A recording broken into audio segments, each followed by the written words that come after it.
Ambassador Daejung stood before the Galactic Council for the third time that month. His legs hurt from standing so long. The council chamber was massive, with seats rising up like a stadium. Hundreds of alien species looked down at him. Some had scales. Some had fur. Some were just clouds of gas in special containers. All of them were judging him. "We are waiting, Ambassador," High Chancellor Quinn said. The insectoid leader clicked his mandibles impatiently. His compound eyes reflected the blue light of the chamber in 1,000 tiny mirrors. Daejung took a deep breath. "The Human Council offers its deepest apologies for the incident on Kepler 442b. We did not mean to expand our settlement beyond the agreed borders. Our colonists were simply trying to build homes for their growing families." "Simply?" Councillor Vexithar hissed from his seat. The reptilian alien's tongue flickered out. "Humans always say simply. Simply this, simply that. You are a dangerous species. You expand too fast. You breed too quickly. You take what you want and then apologize later." "That is not true," Daejung said, trying to keep his voice calm. "We followed the colonization protocols. We filed the proper documents. The territory was marked as unclaimed." "Unclaimed by you," another council member shouted. This one was a floating jellyfish creature in a water tank. "Our sensors detected mineral deposits there. We were going to file a claim next year." "But you had not filed yet," Ambassador Hana said from beside Daejung. She was his second in command and she had less patience than he did. "Under Galactic Law, Section 12, Paragraph 7, unclaimed territory can be settled if proper notification is given 60 days in advance.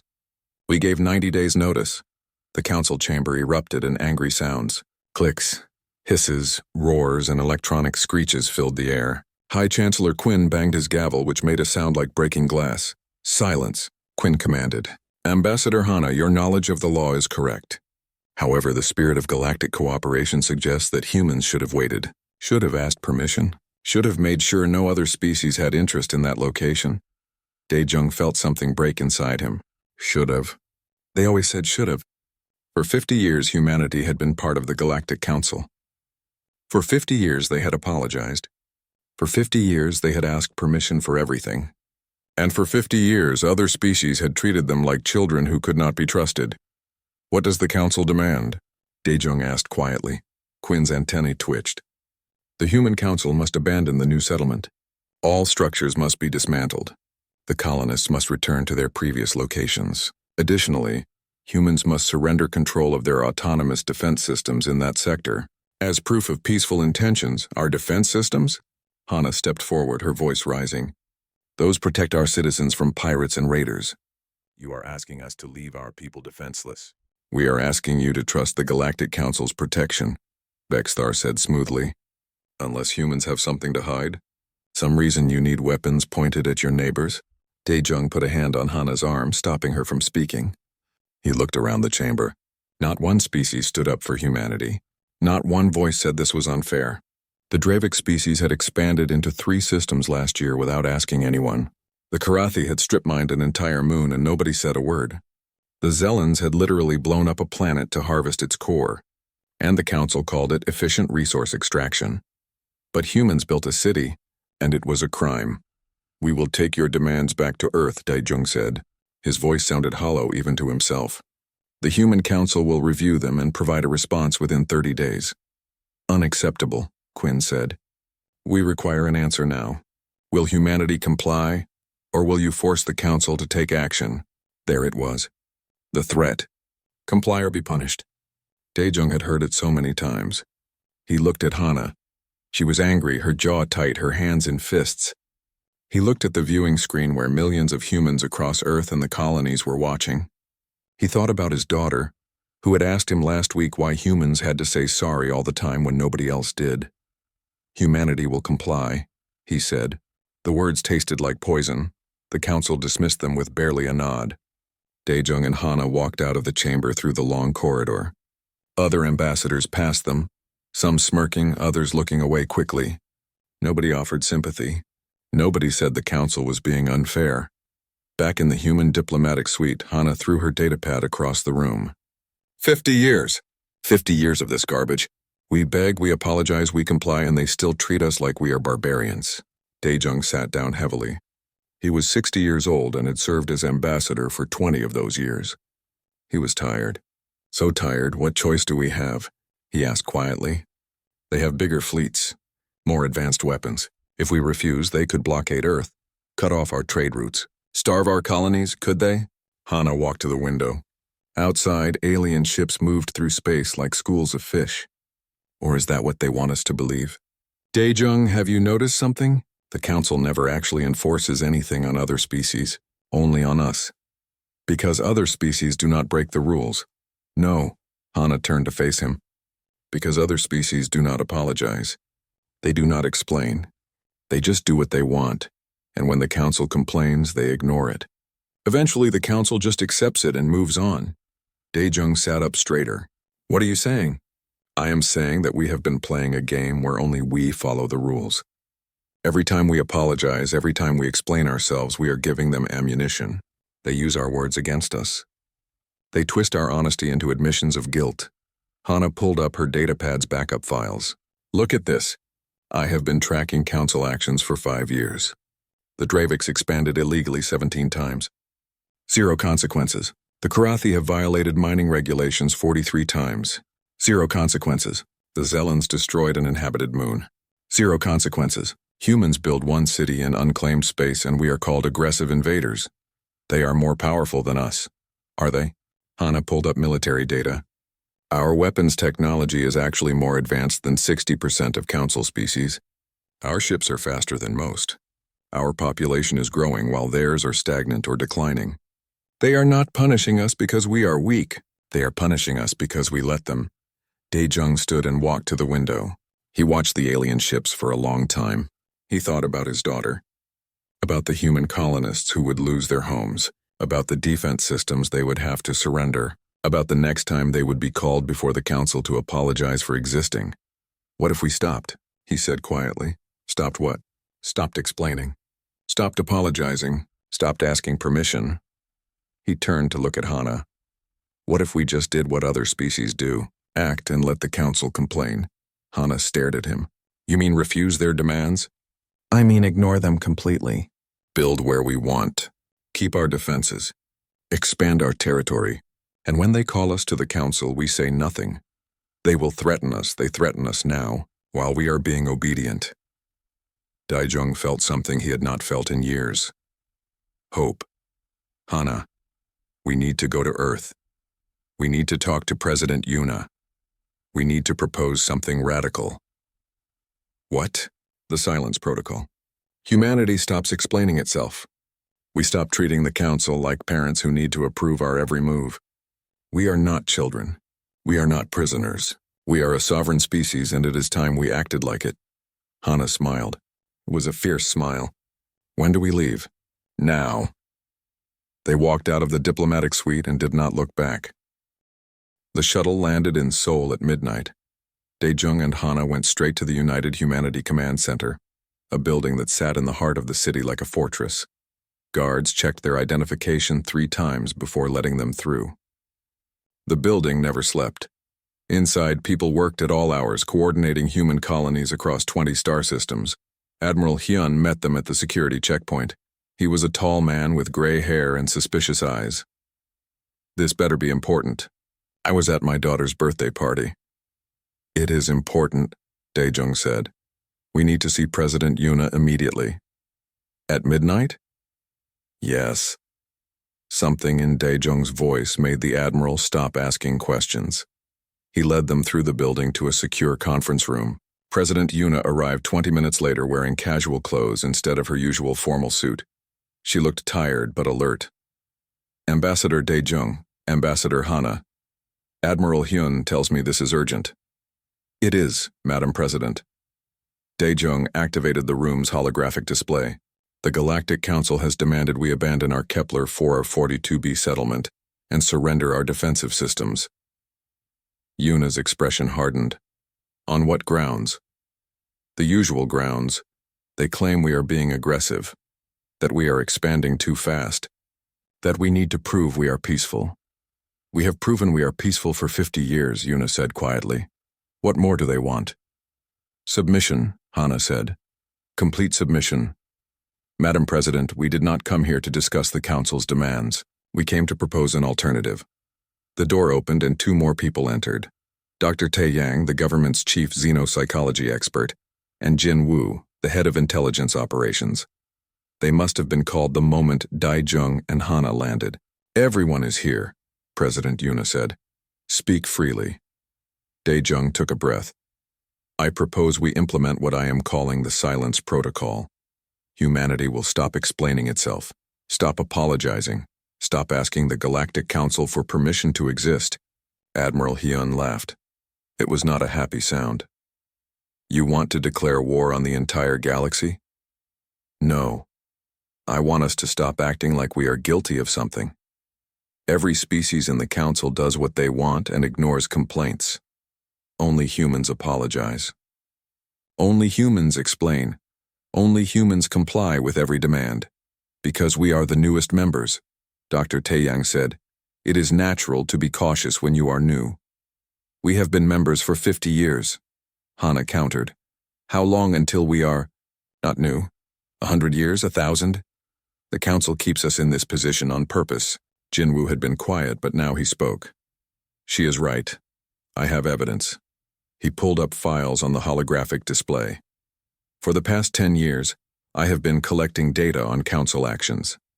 Every time humanity apologizes for something, the Council uses our words against us. They cite our apologies as legal precedent. They twist our explanations into admissions of wrongdoing. We have literally been building the case against ourselves. President Yuna leaned forward. Explain. Look at this. Jinwoo pulled up a document. 3 years ago, we apologized for a mining operation near Dravik Space. We explained that we did not know they considered that area their territory, even though no claim was filed. The Council recorded our apology as an admission that humans ignore territorial boundaries. Now every time we try to expand, they cite that apology as proof we are aggressive. He pulled up another file. 5 years ago, we apologized for a military exercise near a trade route. We explained we were just training our forces. The Council recorded it as an admission that human military actions are unpredictable and dangerous. Now they use it to justify restricting our ship movements. Document after document appeared, hundreds of them. Every apology, every explanation, every attempt at diplomacy had been weaponized against humanity. Admiral Han's expression had changed from skeptical to angry. How did we not see this? Because we think like humans, Dr. Tae Yang said quietly. In human culture, explaining yourself shows honesty. Apologizing shows maturity. Taking responsibility shows strength. But in galactic politics, these things show weakness. You knew about this? President Yuna's voice was cold. I suspected. I did not have proof until now. Dr. Tae Yang pulled up his own research. I have been studying alien psychology for 20 years. Most galactic species interpret communication very differently than humans. When we explain our actions, they hear excuses. When we apologize, they hear guilt. When we ask permission, they hear fear. Then what should we do? Admiral Hyun asked. Act without explanation, Dr. Tae Yang said. Most successful galactic species operate on what I call the confidence principle. They do what they want, when they want, and they project absolute certainty that they have every right to do it. The Council challenges them, they ignore the challenge, and eventually, the Council moves on. President Yuna was quiet for a long time. She looked at each person in the room. If we do this, there will be consequences. The Council might threaten us. Other species might see it as aggression. They already see us as aggressive, Hana said. No matter what we do, we might as well actually pursue our interests instead of pretending we are not allowed to have any. Jinwoo, President Yuna said, give me worst-case scenarios. The intelligence officer pulled up tactical displays. Worst case, the Council authorizes military action against us, but that is unlikely. They would need unanimous approval from all member species. We have trade relationships with at least 30% of them. They will not vote to attack their own economic partner. More likely scenario: economic sanctions, trade restrictions, diplomatic isolation. They will try to make an example of us to scare us back into compliance. Can we survive that? Yes. We are more self-sufficient than most species realize. Our colonies produce most of what we need, and there are always species willing to trade quietly, even if officially they are supposed to boycott us. Admiral Hyun pulled up military data. If it comes to fighting, we are not helpless. Our technology is competitive. Our crews are well-trained. We have been peaceful, but we have not been stupid. We can defend ourselves. President Yuna stood and walked to the window. Seoul spread out below, millions of lights in the darkness. Somewhere up there, human colonies waited for direction. Millions of people who trusted Earth to lead them. "Give me a moment," she said. The room fell silent. Dae-jung watched the president's reflection in the window. He saw her close her eyes, take a breath, then open them again. When she turned back, her face was set. "We will do it in phases. First phase, we test the approach on something small. There is a mining operation in the Tau Ceti system that the Council has been questioning. Instead of explaining ourselves, we will simply continue operations. No response to their inquiries. No justification. We just keep working." "What if they send ships?" Admiral Hyun asked. "Then we see what they do. Do they actually attack, or do they just posture? My guess is they will do nothing. They will threaten, complain, and eventually give up. And if you are wrong, then we defend our miners. But we still say nothing. No declarations of war. No heated speeches. Just cold, efficient defense of our interests." Dae-jung felt his heart beating faster. "You are approving this?" "Not yet. First, I need to call an emergency session of the World Council. Every nation on Earth gets a vote. Every major colony gets representation. This is too big for one person to decide." "When?" Hana asked. "Tomorrow. I will have them here tomorrow." President Yuna looked at each of them. "Get some sleep. Tomorrow we decide if humanity stops apologizing." The meeting ended just as the sun was rising over Seoul. Dae-jung did not go to his apartment. Instead, he walked through the city streets. People were starting their day, going to work, meeting friends for breakfast. They had no idea that their entire relationship with the galaxy might change in the next 24 hours. He found himself at a park where his daughter used to play when she was small. She was grown now, working as an engineer on Mars. But he remembered pushing her on the swings, listening to her laugh. He remembered when she asked him why humans always had to say sorry.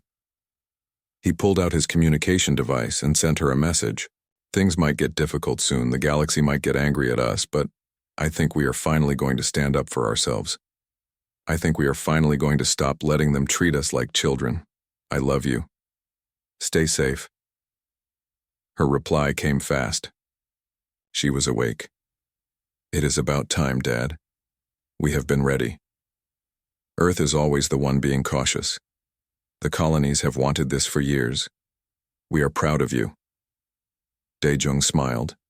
Maybe the colonies understood better than Earth did.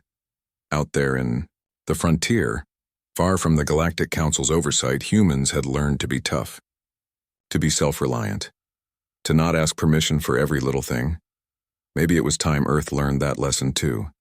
Captain Bora stood on the bridge of the mining frigate Dauntless and looked at the 3 alien warships blocking her path. They were big, heavily armed, and clearly meant to intimidate.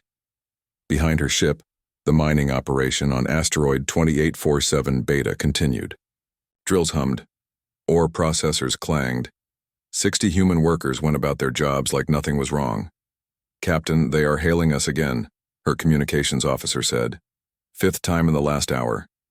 Still no response, Bora said calmly. She was a short woman with steady hands and eyes that missed nothing.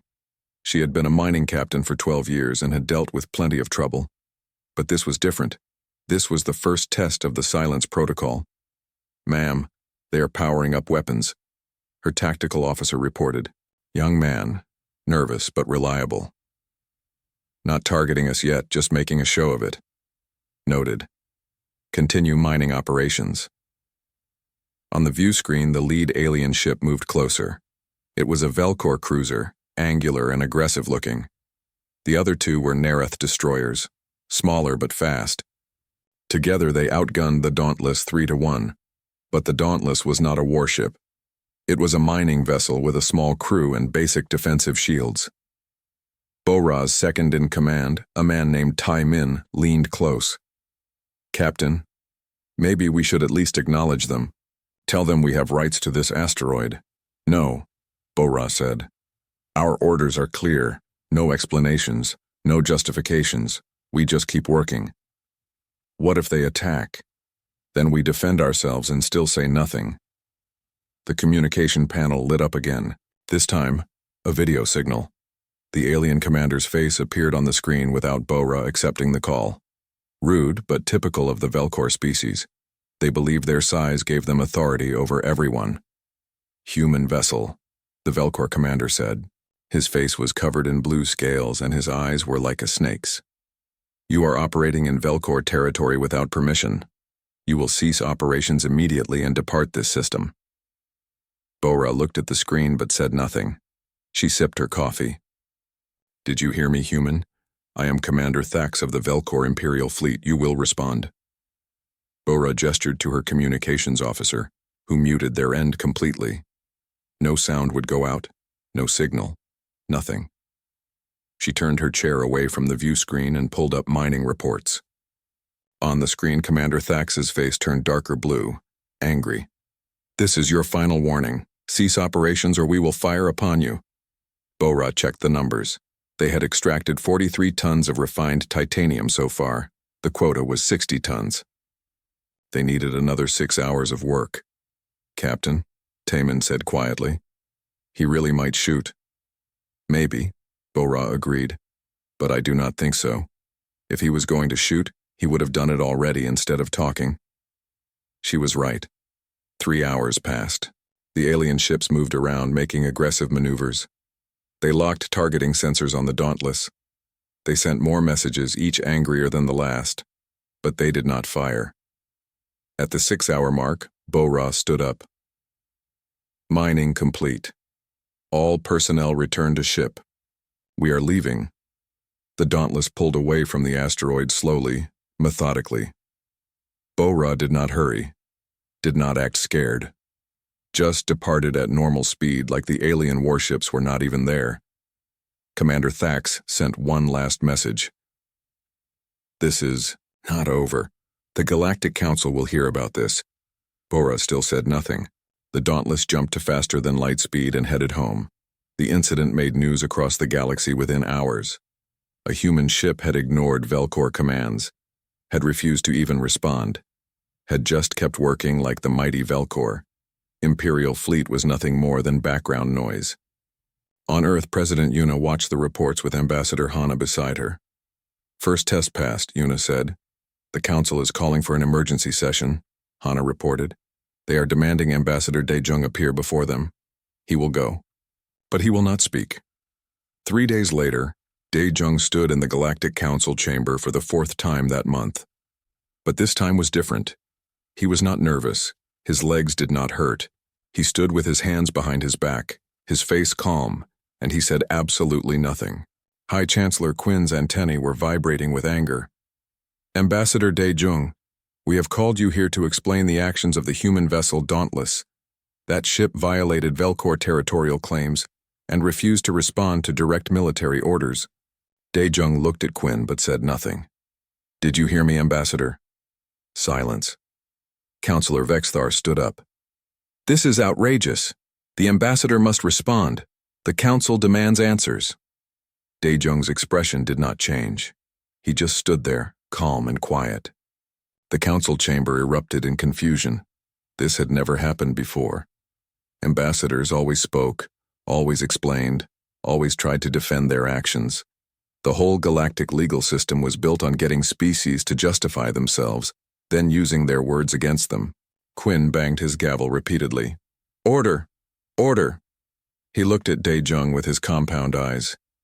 "If you do not speak, we will assume guilt. We will assume humans are admitting wrongdoing." Daejung raised one eyebrow slightly but said nothing. "Very well," Quinn said, clearly flustered. "The council will vote on sanctions against humanity. all in favor of implementing trade restrictions?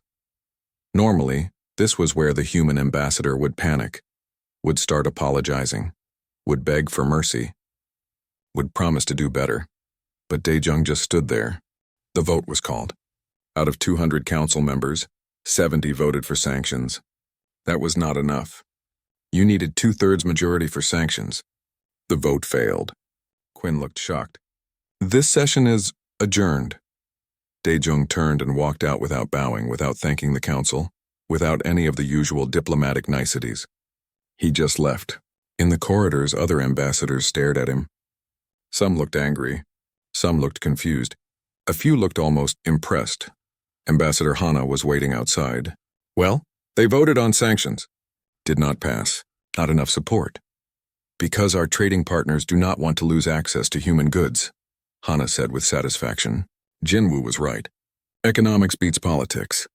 But the real chaos was just beginning. Across the galaxy, other species were watching and learning. A merchant lord named Krell sat in his office on a trade station and smiled. Krell was a Nexian, a species known for buying and selling anything. He saw opportunity where others saw crisis. So, he said to his assistant, humans have stopped talking. The council is confused, and confusion means profit. How, my lord? The council will panic. They will look for ways to pressure humanity. They will need weapons, ships, mercenaries, and we will sell to anyone with credits. Even if it leads to war? Especially if it leads to war. War is very profitable. Krell began sending messages to various anti-human factions. Small species who resented human success. Old species who hated seeing newcomers rise. Criminal organizations who saw opportunity in chaos. He offered them weapons at good prices. Ships. Technology. Meanwhile, on dozens of human colonies, people celebrated. They had been waiting for Earth to show some backbone. Colonial governors sent messages of support to President Yuna. Mining operations expanded without asking permission. Human ships traveled routes the Council had called disputed. And through it all, humanity said nothing. The Galactic Council held 3 more emergency sessions that week. Each time they summoned Ambassador Daejung. Each time he came and stood silently. After the 3rd session, councilors stopped demanding he speak. They just stared at him, unsure what to do. On his personal communication device, Daejung received thousands of messages. Some from humans thanking him, some from aliens cursing him. One message stood out, though. It was from his daughter on Mars. Dad, you should see the colonies right now. People are happy, proud. We finally feel like equals instead of children being scolded. Whatever happens next, this was worth it. Daejung saved that message, because he knew what was coming next would not be easy. The galaxy was not used to being ignored. Species who had grown comfortable pushing humans around would not accept this change quietly. In the darker corners of space, ships were gathering. Krell's weapons were being distributed. Anti-human sentiment was being organized into something more dangerous. Pirates who usually fought each other were talking about working together. Criminal syndicates were forming alliances. Jinwoo detected it all. His intelligence network picked up the chatter, the money transfers, the ship movements. He reported everything to President Yuna. They are planning something, he said. Multiple pirate groups are coordinating. That never happens unless someone is paying them well. Can you identify who is paying? Not yet. But whoever it is, they are smart. They are using the chaos we created to organize resistance against us. President Yuna looked at the star map showing human territory. 50 colonies, hundreds of mining operations, thousands of ships, millions of people depending on Earth for protection. How long until they move? Days, maybe a week. Then we prepare. Tell Admiral Hyun to position defensive fleets near our most vulnerable colonies. Tell all civilian ships to travel in convoys, and tell our captains to remember the silence protocol. If they are attacked, they defend themselves without explanation, without warning, without mercy. Ma'am, without warning? Should we not at least tell them to stop? President Yuna's eyes were hard. Jinwoo, the galaxy thinks we are weak because we talk too much. We explain, we warn, we give chances. Predators in nature do not announce their attacks. They just strike. It is time humans remembered that we are predators too. The order went out across human space. Prepare for action. Maintain silence. And if attacked, respond with overwhelming force. The galaxy was about to learn a hard lesson, A quiet predator is far more dangerous than a loud one. The attack came at 0400 station time. 3 human colonies on the frontier were hit simultaneously by coordinated pirate forces. They had clearly been planning this for weeks. The pirates expected easy targets. Human colonies, they assumed, would try to negotiate, would send out distress calls, would beg for help. They were wrong. General So-hyun was awake when the alerts came in. She never slept much anyway. At 65 years old, she had been a soldier for 40 years and a general for 10. She commanded all human ground forces across the colonies. People said she was made of iron. She never smiled, never joked, never showed weakness.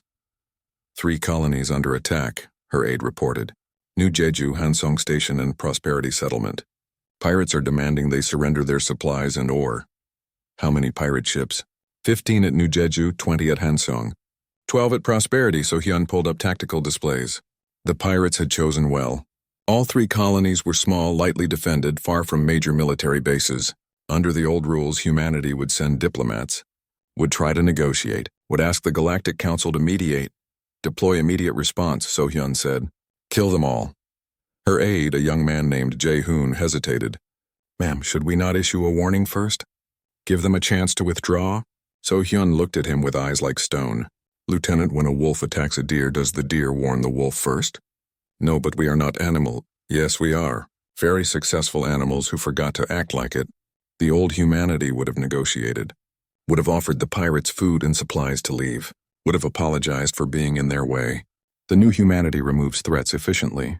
No warnings, no second chances, no mercy.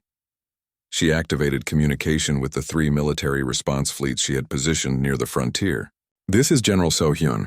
You have pirates attacking our colonies. Eliminate them. Total destruction. No survivors to tell the story. Make it quick. The response was immediate. Human warships dropped out of faster-than-light speed around all 3 colonies within minutes. They did not broadcast warnings, did not demand surrender, did not do anything except lock weapons and fire. At New Jeju, the 15 pirate ships were caught completely off guard.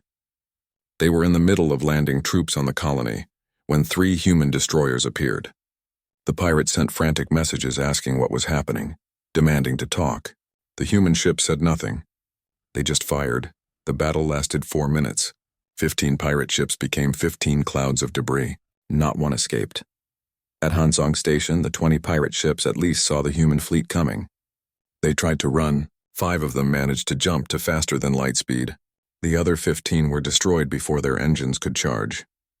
The 5 that escaped found human ships waiting for them when they dropped out of light speed. They died in the darkness between stars, with no one to hear their final transmissions. At Prosperity Settlement, the 12 pirate ships actually managed to land troops on the surface. 200 pirates with weapons rushed into the colony, expecting frightened civilians. Instead, they found the colony's defense force waiting. The humans had used the pirates' landing time to prepare ambush positions. The pirates walked into a kill zone. Human soldiers opened fire from every direction. The fight was brutal and short. Within 20 minutes, every pirate on the ground was dead. Their ships in orbit fared no better. Human warships destroyed them methodically one by one. Total time from first attack to last pirate death, 6 hours. Total human casualties, 12 wounded, 0 killed. Total pirate casualties, all of them. Lieutenant Jae-hoon watched the reports come in, his face pale. We killed over 2,000 pirates. Some of them were probably just desperate people looking for supplies. They chose to attack human colonies, So-hyun said without emotion. They thought we were easy prey. They were wrong. Lieutenant, I understand you are upset. But remember this. Under the old system, we would have negotiated. Those pirates would have taken our supplies, maybe killed a few colonists to prove they were serious and left. Then next month, different pirates would attack because word spread that humans were easy targets. How many colonists would die over the years? I do not know. Thousands. Maybe more. Now we sent a different message. Attack humans and you die, quickly, efficiently, no warnings, no mercy. How many pirates do you think will attack human colonies after today? Jae-hoon was quiet for a long moment. Fewer, much fewer. This is what the silence protocol really means. We do not explain our actions because our actions speak for themselves. We are not cruel. We are not aggressive. But we are absolutely, completely effective at protecting our people. The galaxy mistook our restraint for weakness. Today they learned better. News of the pirate massacres spread across the galaxy within hours. On the Galactic Council station, ambassadors gathered in small groups whispering. The humans had not just defended themselves. They had hunted down fleeing ships, had shown no mercy, had operated with cold military efficiency. Ambassador Dae Jung walked through the station that day, and for the first time in 20 years, other ambassadors stepped out of his way. Not because they respected humans, because they were afraid. Councillor Vexithar actually stopped him in a corridor.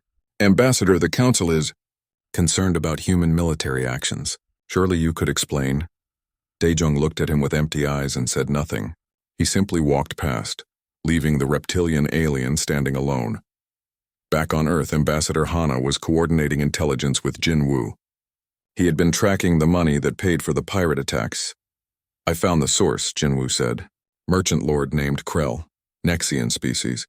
He has been selling weapons to anti-human groups for weeks. He thought chaos would be profitable. Where is he now? His trade station in the Epsilon sector. Hana smiled. It was not a nice smile. Send a ship, one of our intelligence vessels. Have them visit Krell's station. No weapons, no threats. Just park outside his station and watch. Say nothing, do nothing. Just watch. He will understand the message. Oh yes, Krell is smart. He will understand we know what he did. He will understand we could destroy his station anytime we want.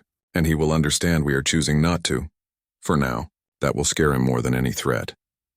The intelligence ship arrived at Krell's station 3 days later. It was a small vessel painted black with sensor arrays that could detect a whisper across a solar system. It took position exactly 1 kilometer from the station and just sat there.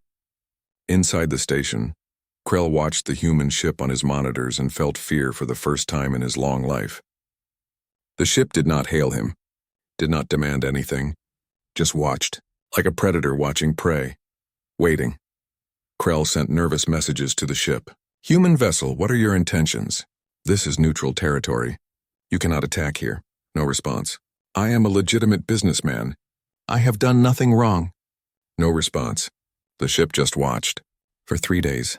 And then it left without ever sending a single message. Krell understood. The humans knew what he had done. They were letting him know they knew. And they were letting him live because they chose to. Not because they had to. Krell shut down his weapon sales to anti-human groups immediately. He even started selling information about other anti-human conspiracies to human intelligence. Anything to keep that black ship from coming back. Dr. Tae Yang published his findings that week. A paper titled The Apology Trap: How Human Psychology Was Weaponized Against Us. It detailed exactly how the Galactic Council had used humanity's honesty and desire to explain themselves as tools of control. The paper became required reading in every human school, on every colony and every military academy. A generation of humans grew up understanding that in a hostile galaxy, sometimes silence was stronger than words. Lieutenant Jae-hoon requested transfer to General So-hyun's staff permanently. She approved it. He was learning that mercy and strength were not opposites. Learning that the most humane thing was sometimes to be decisively inhumane to threats. Learning that protecting good people sometimes meant being terrifying to bad people. In human military academies, the battle was studied and given a simple name: the 6-hour war. It became a lesson in how to project force without broadcasting intent. How to respond to aggression without debate or discussion. How to make one violent example that prevented 1,000 future conflicts. On the colonies, people went back to their normal lives. They mined ore, grew crops, built cities, raised children. But now they did it without looking over their shoulders constantly. Without wondering when the next pirate raid would come. Because everyone in the galaxy now knew. Attacking human colonies was suicide. Ambassador Dae Jung received a private message from an unexpected source. A minor alien ambassador from a small species called the Trevix. The message was short. We have watched humans apologize for 50 years. We have watched you be pushed around, but now we watch you stand up. Our people are inspired.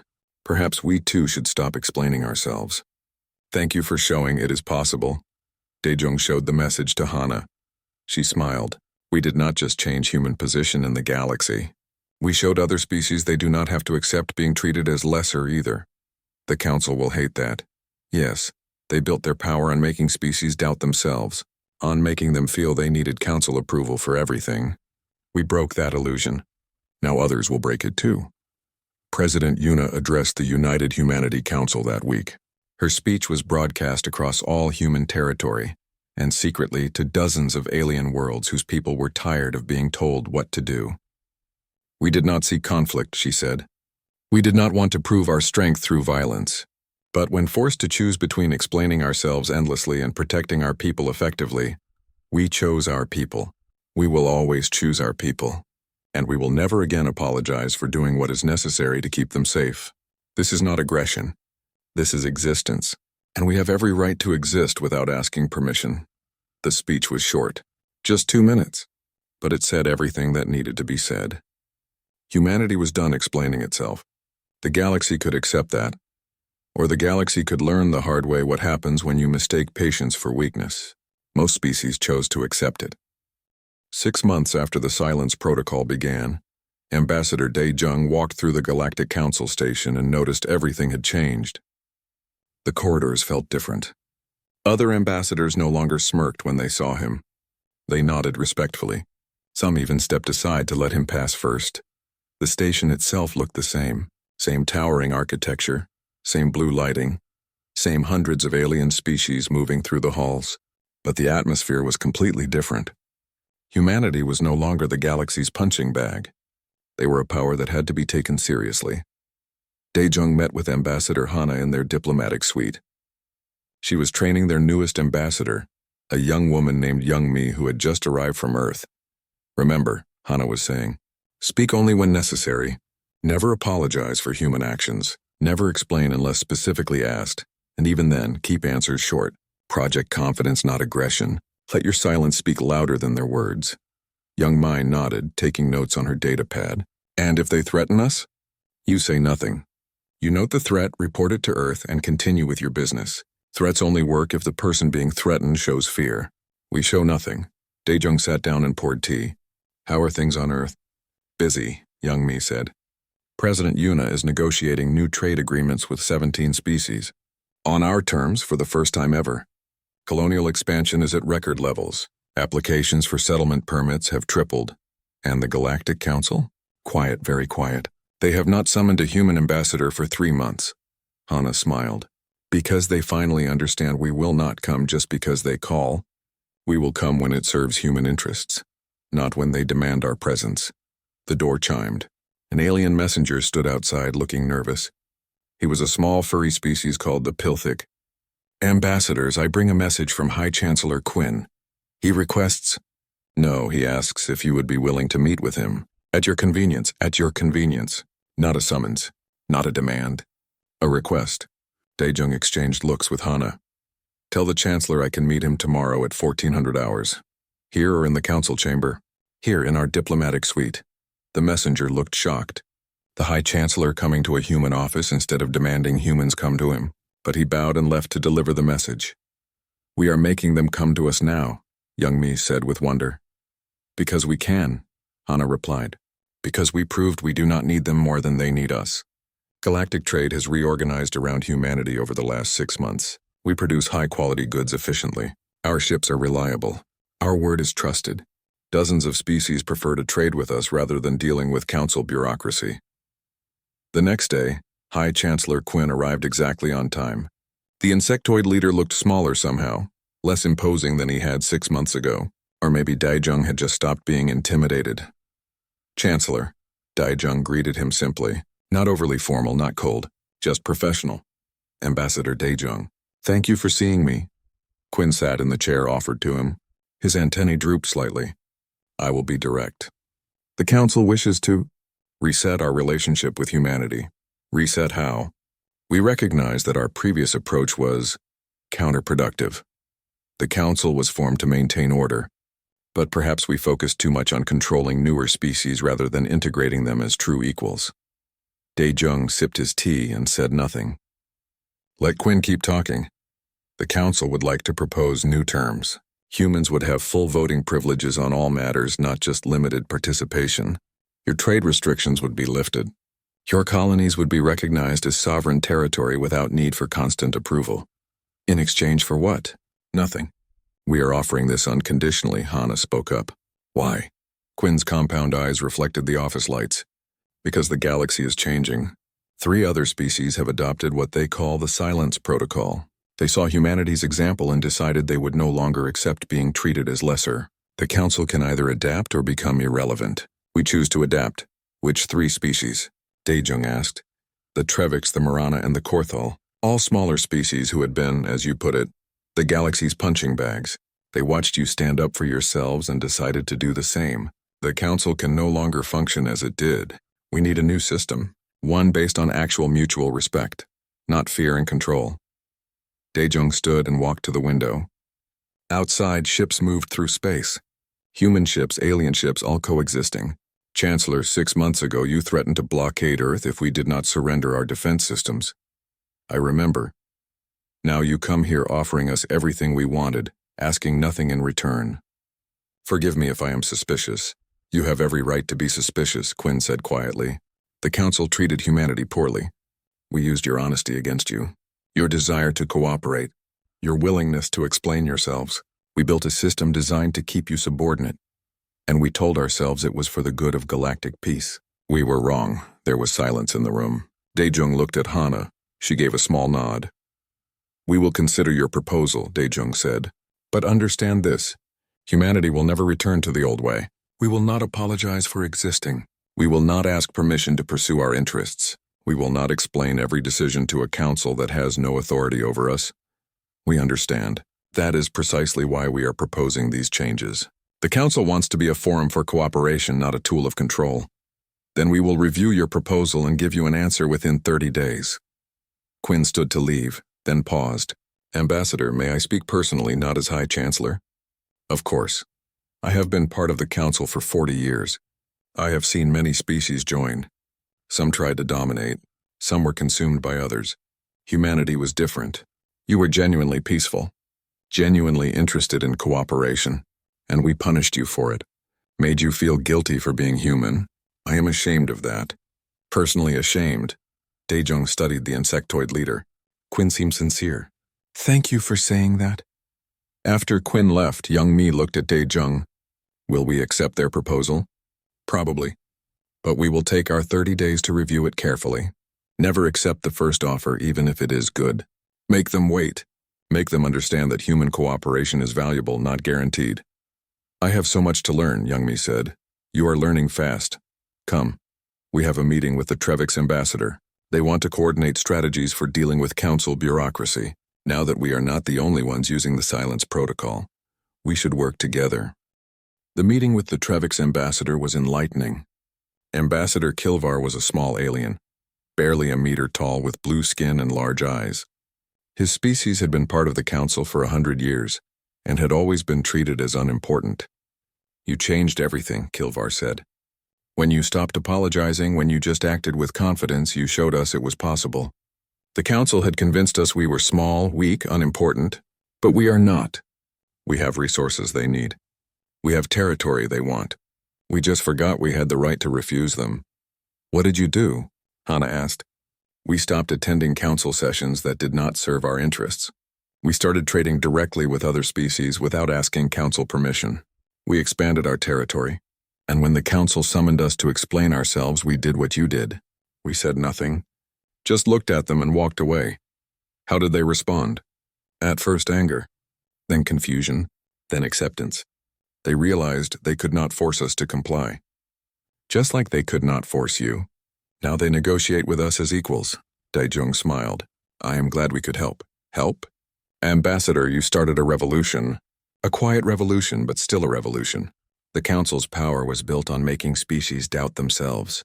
You shattered that illusion. Now dozens of species are reconsidering their relationship with the council. Some will leave entirely. Others will demand better terms. The galactic order is being rewritten. Over the next few months, that prediction proved accurate. The Galactic Council restructured completely. The old system of dominant species controlling everyone else collapsed. In its place, a more balanced system emerged. Species dealt with each other directly, negotiated their own terms, and used the council only as a forum for discussion, not as a ruling authority. President Yuna traveled to the council station herself for the first time. She gave a speech to the Reformed Council, representing not just humanity but also the alliance of formerly subordinate species. "We do not seek to dominate," she said. "We never did. We simply refuse to be dominated. Every species here has the right to exist without apologizing for it. The right to pursue their interests without asking permission. The right to be treated with respect, not condescension. This is not a radical idea. It is the foundation of any healthy civilization. We are glad the Council has finally recognized this truth." The speech was well received. Even species that had initially opposed humanity's approach now admitted the old system had been unjust. Daejung retired as ambassador 6 months later. He was 61 years old and ready to rest. He returned to Earth, to Seoul, to the park where he used to take his daughter. She visited him there, bringing her own children now. His grandchildren. "Grandpa, tell us about the Council," his granddaughter asked. She was 7 years old and endlessly curious. "What do you want to know? Were you scared when you stopped talking to them?" Daejung thought about it. "Yes, very scared. But I was more scared of what would happen if we kept apologizing, kept letting them treat us badly. Sometimes being scared is not a reason to stay quiet. Sometimes being scared is a reason to stand up." His grandson, 5 years old, tugged his sleeve. "Teacher says humans are strong now. Are we strong?" "We were always strong," Daejung said. "We just forgot for a while. We let others convince us we were weak. But then we remembered something important. You do not prove you are strong by fighting everyone. You prove you are strong by refusing to be pushed around." Hana took over as lead ambassador. She ran human diplomacy with the same quiet confidence that had become humanity's trademark. Young Mai learned fast and eventually became ambassador to the Trevix Alliance, coordinating with the species who had followed humanity's example. Admiral Hyun retired and wrote a book about military strategy called The Power of Silence. It became required reading in military academies across dozens of species. The core message: sometimes the most powerful thing you can do is nothing. Let your capability speak for itself. General So Hyun continued commanding human ground forces until she was 70, then finally retired. She spent her last years teaching at the military academy, training young officers. Her favorite lesson: be kind when possible, be terrifying when necessary, but never ever apologize for protecting your people. Dr. Taeyang's work on xenopsychology became the foundation for new diplomatic training. Human ambassadors learned to recognize when other species were trying to use psychological manipulation. They learned to project confidence without arrogance, to be silent without being rude, to stand firm without being aggressive. A new alien species made first contact in humanity's second year of the Silence Protocol. They were called the Veshir, an aggressive warrior culture that believed strength was proven through conquest. They immediately demanded humans surrender a border colony as tribute. The human response was simple. A fleet deployed, a blockade established, zero communication sent. The Veshir waited for threats, for warnings, for negotiations. None came. Just silent human warships sitting in space, weapons ready, saying absolutely nothing. The Veshir withdrew after one day. They returned a week later with proper diplomatic credentials, ready to negotiate as equals. They had asked other species about humans and learned the lesson. Humanity did not bluff, did not threaten, just acted, and crossing them was not worth the cost. 10 years after the Silence Protocol began, Ambassador Daejung was invited to speak at the Council's anniversary celebration. He was 71 now, gray-haired and slower, but his eyes were still sharp.